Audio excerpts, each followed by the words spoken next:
Hello friends, welcome to Saho सब solutions. दोस्तों, जैसा कि इस सीरीज के पिछले कुछ वीडियोज में हम लोग राउटिंग के बारे में देख रहे थे और आज आपके लिए बहुत ही इम्पोर्टेंट वीडियो लेकर आए हैं जिसमें हम बात करेंगे सेशन मैनेजमेंट का, कि सेशन मैनेजमेंट क्या होता है, कैसे काम करता है और कौन कौन से इसके मेथड्स होते हैं। इसके एग्जाम्पल के साथ हम देखेंगे। वीडियो थोड़ा सा बड़ा हो सकता है क्योंकि कंप्लीट सेशन मैनेजमेंट इस वीडियो में मैं आप लोग को बताने वाला हूँ। कैसे हम चेक करेंगे, कैसे एक पेज से दूसरे पेज पर सेशन के वैल्यू को लेकर जाएंगे, हर चीज़ मैं बताने वाला हूँ। तो बने रहिए इस सीरीज में और इस वीडियो को स्टेप बाय स्टेप बिना स्किप किए अच्छे से देखिए ताकि आपको कंप्लीट नॉलेज हो जाए सेशन के बारे में। तो अब हम बात करते हैं सेशन मैनेजमेंट के बारे में। देखिए, different kind of storage space is available for our data on client side as well as server side. We can choose any of them according to our need and level of transparency. कहने का मतलब यह है कि different kind of data storage जो space होता है हमारे ब्राउजर में, यूजर के ब्राउजर में भी अवेलेबल होता है और सर्वर साइड भी अवेलेबल होता है, जहां पर हम अपने डेटा को रख सकते हैं फॉर फर्दर यूज। तो अपने प्रोजेक्ट रिक्वायरमेंट के हिसाब से, अपने नीड के हिसाब से अपने डेटा को हम रखते हैं, चूज करते हैं कहाँ पर रखें। जैसे आप लोगों ने कुकीज वगैरह का नाम सुना होगा, हिस्ट्री तो सुना होगा कि ब्राउजर ने हिस्ट्री मेंटेन कर रखा है, कुकीज में कुछ डेटा है। तो ऐसा हम क्यों रखते हैं, क्यों यूज करते हैं इन सारे स्टोरेज स्पेस को? देखिए, होता क्या है, जैसे आप मान लीजिए कि आप लोग अपने लैपटॉप में कोई एक नया ब्राउजर इंस्टॉल करिए या फिर मोबाइल में, उसमें फेसबुक पहली बार ओपन करिए। It will take more time, ज़्यादा टाइम रहता है कंपेयर टू नेक्स्ट टाइम। अगर आप उसी ब्राउजर में दूसरी बार उसी एप्लीकेशन को, जैसे फेसबुक को ही ओपन करते हैं, तो पहली बार से कंपेयर में दूसरी बार जल्दी ओपन हो जाता है। क्यों? क्योंकि पहली बार जब वो फेसबुक लोड हो रहा था आपके ब्राउजर में तो बहुत सारे डेटा फेसबुक ने आपके ब्राउजर में रख लिया है, चाहे वो कुकीज के अंदर हो चाहे वेब स्टोरेज के अंदर हो, ताकि उसको अगली बार यूज कर सके। तो ये सेशन मैनेजमेंट भी उसी तरीके का है जहां पर हम अपने डेटा को रखते हैं, जिसको हम मल्टीपल पेजेस पर यूज कर सकें। हमने एक पेज से कुछ डेटा को रख लिया और उस डेटा को हम सारे पेजेस पर यूज कर सकते हैं। मतलब कि डेटा को ट्रांसफ़र कर सकते हैं एक पेज से दूसरे पेज, दूसरे पेज से तीसरे पेज, जहां मर्जी वहां यूज कर सकते हैं। ठीक है, तो एंगुलर के अंदर HTML5 का वेब स्टोरेज यूज होता है। देखिए, होता क्या है, यूजर के ब्राउजर में तो बहुत सारा चीज़ अवेलेबल है, जैसे कुकीज है। पहले कुकीज ही यूज होता था, लेकिन cookies limited amount of data को ही स्टोर कर पा रहा था, लार्ज अमाउंट ऑफ डेटा को हम नहीं रख पाते थे उसमें। ठीक है, जिसको ओमिट करने के लिए, उसको ओवरकम करने के लिए HTML5 का वेब स्टोरेज यूज होने लगा, जो लोकली यूजर के ब्राउजर में हम लार्ज अमाउंट ऑफ डेटा को रख सकते हैं और सिक्योर तरीके से रख सकते हैं।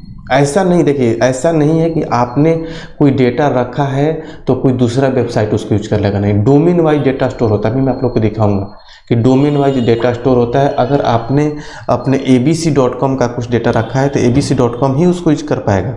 ऐसा नहीं है कि दूसरा कोई xyz.com उस डेटा को यूज कर लेगा, नहीं।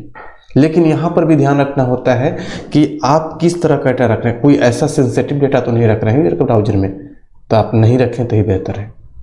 ठीक है, क्योंकि उसको देखा जा सकता है।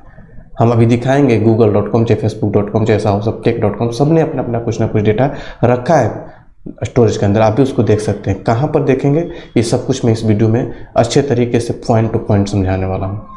तो एंगुलर क्या करता है, HTML5 का वेब स्टोरेज यूज करता है और इस वेब स्टोरेज में दो तरीके का API होता है, एक लोकल स्टोरेज और एक होता है सेशन स्टोरेज। ठीक है, ये एक कम्युनिकेशन का कंपोनेंट, एक कंपोनेंट दूसरे कंपोनेंट पर डेटा भेजने के जो कम्युनिकेशन होता है उसके लिए भी यूज किया जाता है। इसमें ध्यान रखिए, इसको यूज करेंगे तो आपको बिल्कुल ही पिक्चर क्लियर हो जाएगा। मैं एक कंपोनेंट से डेटा को लोकल स्टोरेज या सेशन स्टोरेज कर रखूँगा, उसी डेटा को दूसरे कंपोनेंट से एक्सेस कर लूँगा, मतलब डेटा ट्रांसफर कर सकते हैं इजिली। देखिए, दो तरीके का API होता है, लोकल स्टोरेज और सेशन स्टोरेज। दोनों का काम सेम है, दोनों का सिंटेक्स सेम है, लेकिन कुछ डिफरेंस है इसमें। जैसे लोकल स्टोरेज के अंदर जो डेटा आप रखते हैं उसका एक्सपायरी डेट नहीं होता है। Data will be not deleted when the browser is closed and will be available the next day, next week and next year. जब तक आप डेटा को मैन्युअली डिलीट नहीं कर देते हैं तब तक डेटा डिलीट नहीं होगा, सालों साल पड़ा रहेगा लोकल स्टोरेज के अंदर। ठीक है। और local storage is property of accessing storage object which is use to store and track data from the user's browser.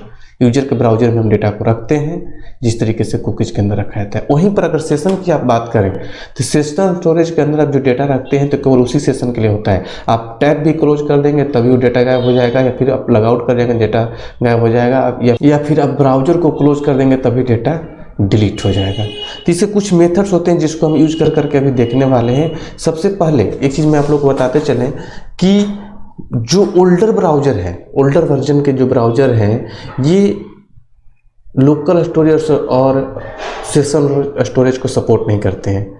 लेकिन आज के डेट में जो लेटेस्ट ब्राउजर सारे सपोर्ट करते हैं, क्योंकि HTML5 का पार्ट है, इसके लिए कोई अलग से ना सर्विस इंस्टॉल करना पड़ता है ना कुछ भी, डायरेक्टली सपोर्ट करते हैं। तो ये हमें चेक करना होता है, क्या पता कोई बहुत ही ज़्यादा पुराना ब्राउजर यूज कर रहा हो तो वहाँ पर ये सपोर्ट नहीं करेगा। तो आप वहाँ पर मैसेज दिखा सकते हैं। जैसे आप लोगों ने देखा होगा कि बहुत से पुराने ब्राउजर पर कोई एप्लीकेशन ओपन करते हैं तो एक रेड कलर में लेबल लिखा हुआ आ जाता है कि some of feature of this application is not supporting your browser, please use this browser और updated version of this browser, इस तरीके से कुछ लिखा हुआ जाता है। आप भी ऐसा मैसेज दिखा सकते हैं। तो कैसे चेक करेंगे कि जिस ब्राउजर पर आपका एप्लीकेशन यूज किया जा रहा है वो ब्राउजर आपके इस फीचर को सपोर्ट कर रहा है कि नहीं कर रहा है, लोकल स्टोरेज और सेशन स्टोरेज के। तो उसके लिए आप लिखते हैं window.local storage या सेशन स्टोरेज। तो अगर वो ट्रू रिटर्न करता है तो समझ जाइए ये सपोर्ट कर रहा है, अगर फॉल्स रिटर्न कर देगा तो सपोर्ट नहीं कर रहा है। तो इसको भी हम यूज करके भी देखेंगे।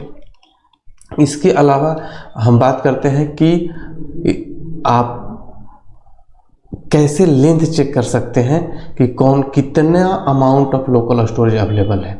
आप लोकल स्टोरेज और लेंथ से उसको चेक कर सकते हैं। इसके अलावा आप उसमें डेटा कैसे अपडेट करेंगे तो उसका मेथड होता है सेट आइटम, डेटा को डिलीट करने के लिए होता है रिमूव आइटम, सारे डेटा को क्लियर करने के लिए होता है क्लियर। इस तरीके से बहुत सारे मेथड होते हैं जिसको हम एक एक करके यूज करेंगे। हम सेशन या लोकल स्टोरेज के अंदर जेसॉन डेटा कैसे पास करेंगे, उसको कैसे स्ट्रिंगिफाई करते हैं, कैसे उसको पार्स करते हैं, सब कुछ हम देखेंगे अभी। तो ये हमारा प्रोजेक्ट है जहाँ पर हम लोग एग्जाम्पल करते हैं। तो सबसे पहले हमें ये देखना है, ये चेक करना है कि ये जो प्रोजेक्ट, ये एप्लीकेशन अगर कोई अपने ब्राउजर पर ओपन करता है तो वहाँ पर ये सपोर्ट करता है कि नहीं करता है लोकल स्टोरेज और सेशन स्टोरेज।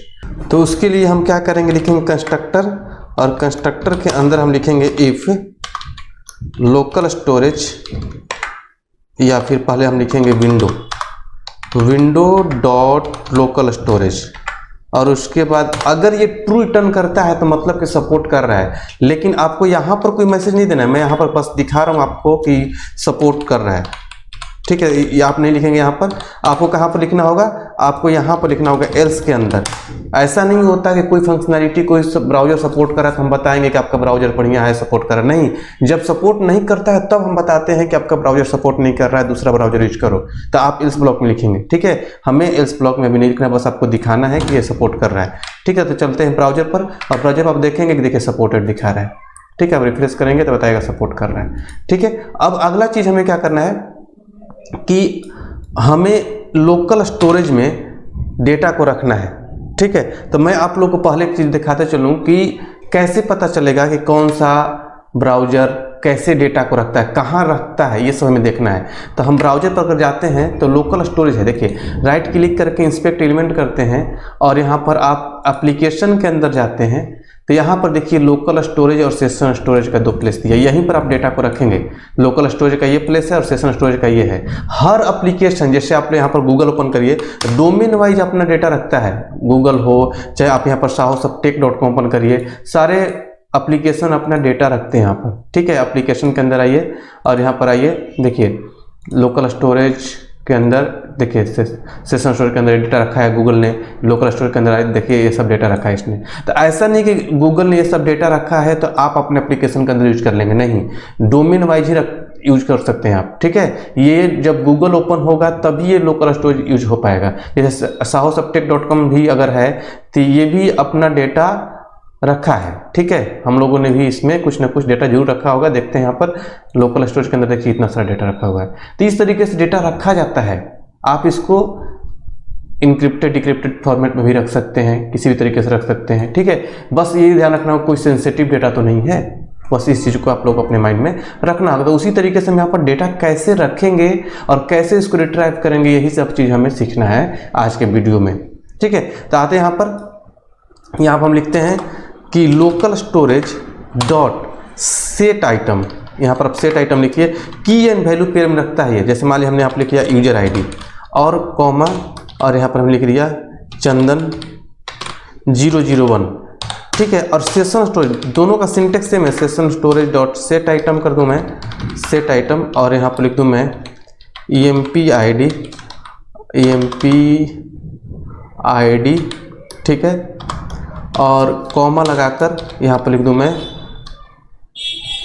अजीत 001 या 001, इस तरीके से मैंने कर दिया। अब देखिए दोनों जाकर सेट हो गए होंगे।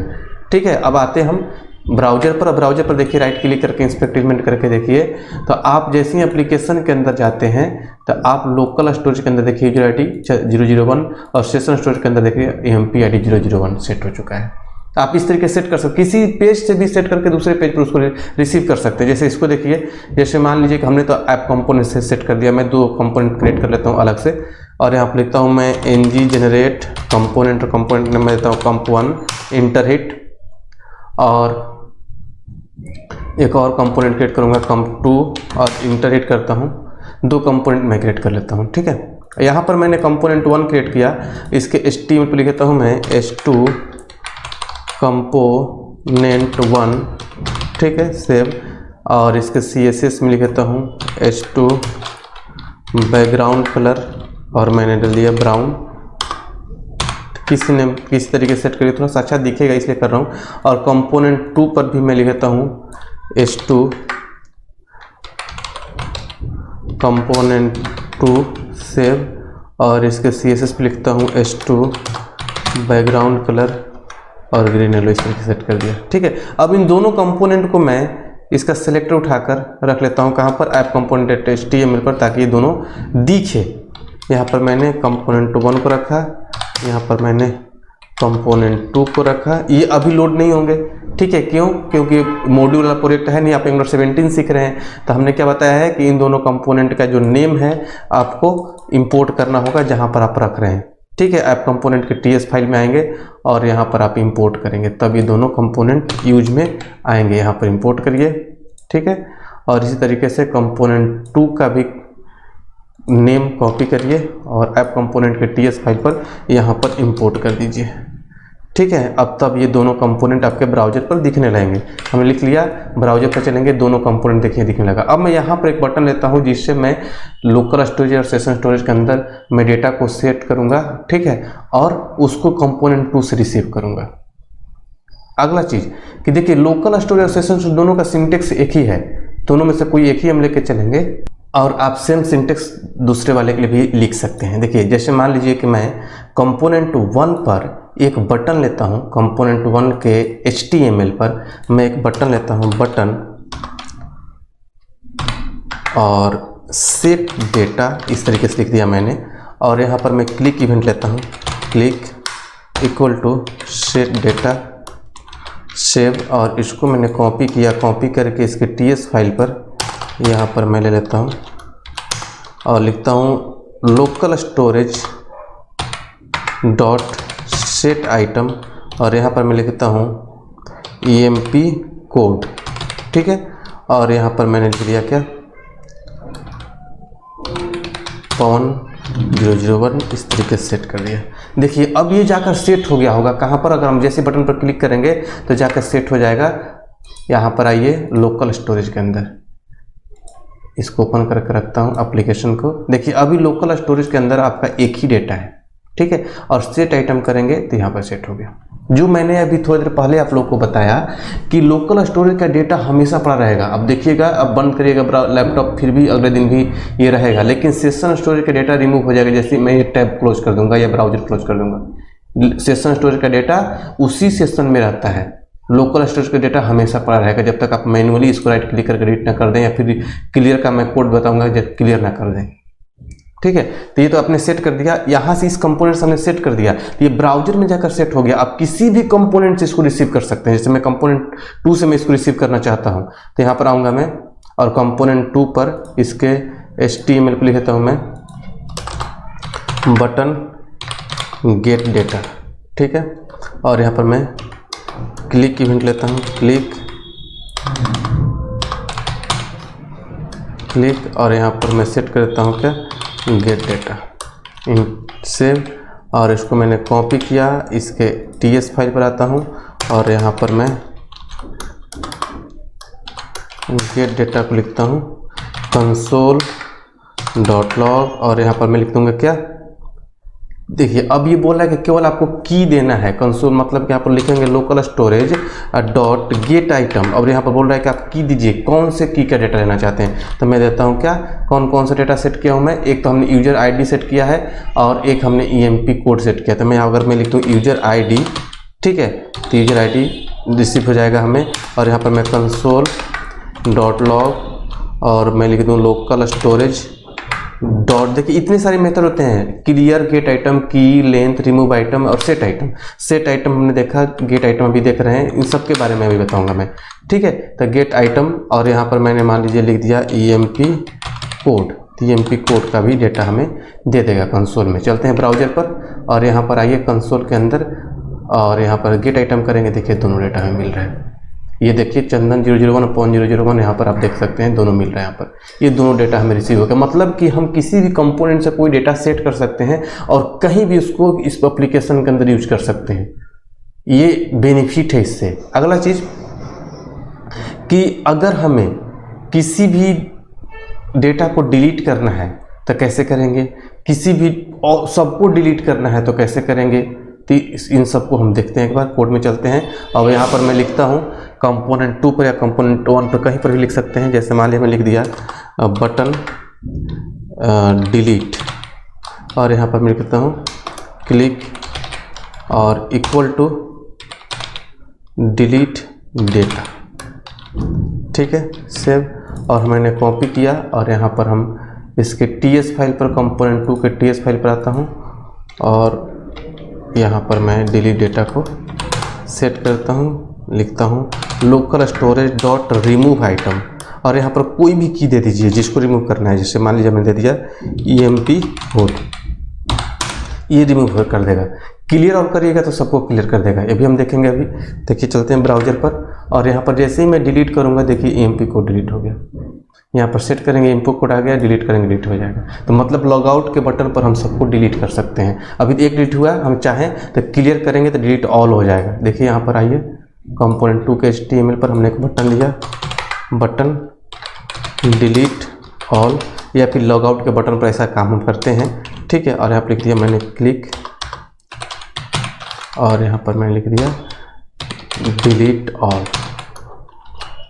सेव। और इसको मैंने कॉपी किया, कॉपी करके इसके TS फाइल पर आते हैं और यहाँ पर हमने इसको सेट करते हैं और यहाँ पर लिखते हैं लोकल स्टोरेज डॉट क्लियर, तो सबको क्लियर कर देगा। सेव करिए और चलते हैं ब्राउजर पर।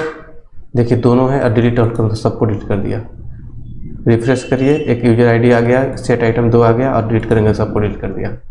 मतलब कि डिलीट ऑल से सब कर सकते हैं। एक चीज़ और आपको यहाँ पर ध्यान देना होगा कि जो हम यहाँ पर डेटा सेट कर रहे हैं कंपोनेंट 1 से चाहे कंपोनेंट 2 से या फिर हम कहीं भी किसी कंपोनेंट से, दोनों स्ट्रिंग होना चाहिए। सपोज करिए कि हमारे पास यहाँ पर एक कंपनी नेम का ऑब्जेक्ट है, ठीक है, कंपनी नेम और यहाँ पर मैंने डाल दिया साहो सॉफ्ट टेक्नोलॉजीज, ठीक है, comma city Noida state UP और यहाँ पर हमने कंट्री इंडिया, ऐसा हमने सेट कर दिया। इसको मुझे भेजना है, ठीक है। तो अगर हम लिखते हैं हम लोकल स्टोरेज डॉट और सेट आइटम, तो मान लीजिए हम लिख दिया कॉम्प डेटा, CMP कॉम्प डेटा, इस तरीके से सेट कर दिया कंपनी का डेटा। और यहाँ पर भी मुझे स्ट्रिंग देना होगा। अगर मैं यहाँ पर कंपनी से लिख दूँ तो नहीं जाएगा, ठीक है। तो इसको हमें क्या करना पड़ेगा, ये स्ट्रिंग बनाना होगा। तो यहाँ पर हमें लिखना पड़ेगा, लिखेंगे हम यहाँ पर JSON डॉट स्ट्रिंगिफाई और इसको स्ट्रिंग में कन्वर्ट कर देगा। ठीक है, स्ट्रिंगिफाई करेंगे तो स्ट्रिंग में कन्वर्ट कर देगा और ये डेटा वहाँ पर हमें मिलने लगेगा। जैसे मैंने यहाँ पर गेट कर लेता हूँ कंपोनेंट 2 पर और यहाँ पर लिखता हूँ मैं console.log और यहाँ पर लिख लूँ अगर मैं local storage dot set gate item. ठीक है, और यहाँ पर मैं लिख दूँ कॉम्प डेटा, तो ये हमें डेटा मिल जाएगा। पर देखिए सेट हो रहा है कि नहीं हो रहा है। ब्राउजर पर चलिए और यहाँ पर देखिए सेट डेटा, देखिए कंपनी डेटा आ गया। लेकिन यहाँ पर देखिए ये स्ट्रिंग फॉर्मेट में आया है। ठीक है, ऑब्जेक्ट के रूप में नहीं सेट हुआ। ठीक है, चाहे कंसोल में भी आप आएंगे और गेट डेटा करेंगे तो ये स्ट्रिंग फॉर्मेट में हमें मिल रहा है। ठीक है, तो हमने ऑब्जेक्ट भेजा और हमें ऑब्जेक्ट में ही चाहिए, तो हम क्या करेंगे, देखिए यहाँ पर आइए। ये सब कुछ प्रोजेक्ट में आपको काम करना पड़ेगा इस तरीके से, इसलिए बता रहा हूँ मैं। तो यहाँ पर हम लिख देंगे, यहाँ पर लिख देंगे json.parse और पूरे लोकल स्टोरेज पेस्ट आईडी को हम पार्स कर देंगे। ठीक है, तो अब हमें ऑब्जेक्ट फॉर्मेट में मिल जाएगा। ठीक है, चलिए ब्राउजर पर देखते हैं और यहाँ पर जैसे मैं गेट डेटा करूँगा, देखिए ऑब्जेक्ट में मिल गया। ऑब्जेक्ट फॉर्मेट में हमें डेटा मिल गया, मतलब हमने ऑब्जेक्ट भेजा और ऑब्जेक्ट ही गेट कर लिया। तो इस तरीके से हम गेट करते हैं। हमें लेंथ चेक करना होता है तो लोकल स्टोरेज डॉट लेंथ कर लेंगे तो हमें पता चल जाएगा कि लेंथ कितना है। जैसे मान लीजिए कि हमें देखना है कि कितना लेंथ है, तो यहाँ पर लिख सकते हैं console.log और यहाँ पर लिख सकते हैं लोकल स्टोरेज डॉट लेंथ, तो लेंथ पता चल जाएगा कि कितना लेंथ है। ठीक है, ब्राउजर पर चलिए और यहाँ पर गेट डेटा करेंगे तो यहाँ पर लेंथ 3 बता रहा है और एप्लीकेशन के अंदर आप जाके देखेंगे तो 3 डेटा है। तो ये बहुत ही काम का है सेशन मैनेजमेंट। इसको आप अच्छे तरीके, और भी बहुत कुछ होता है इसमें जिसको हम पढ़ाते हैं क्लासेज वगैरह में। इतना आपके लिए काफ़ी है, इतना से आप प्रोजेक्ट में अपने सेशन को मैनेज कर सकते हैं, अपने डेटा को एक पेज से दूसरे पेज पर ट्रांसफ़र कर सकते हैं और अपने डेटा को किसी भी पेज पर गेट कर सकते हैं। तो आई होप कि आप लोग को समझ में आ गया होगा सेशन के बारे में। फिर भी आपके माइंड में कोई भी कन्फ्यूजन हो तो हमारे कमेंट बॉक्स में जरूर शेयर करिए, हम आप पे कमेंट का रिप्लाई करेंगे। तो चलिए मिलते हैं अगले वीडियो में अगले टॉपिक के साथ, तब तक के लिए थैंक यू सो मच।